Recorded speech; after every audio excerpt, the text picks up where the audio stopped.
હરિયાણાના ફતેબાદ વિસ્તારનો યુવાન વિક્રમ રાકેશ ઉંમર વર્ષ 23 ગુમ થતા પરિવારજનોએ તેની સતત શોધ ચલાવી હતી।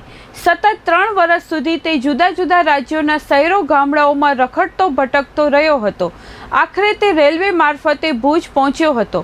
ભુજ રેલવે સ્ટેશન બહારથી માનવજ્યોતના પ્રબોધ મુનવર તથા રફીક બાવાને મળી આવતા તેને માનવજ્યોત સંસ્થા ભુજ સંચાલિત શ્રી રામદેવ સેવાશ્રમ પાલારા કચ્છ મધ્યે આશ્રય આપવામાં આવ્યો।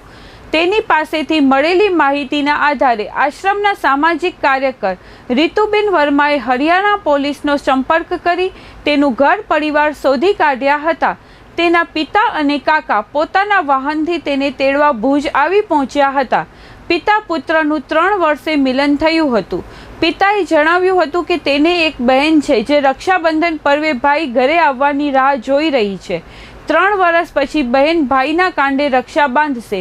માનવતાના આ કાર્યમાં દીપેશ શાહ, આનંદરાય સોની, પંકજ કુરવા, દિલીપ લોડાયા સહભાગી બન્યા હતા।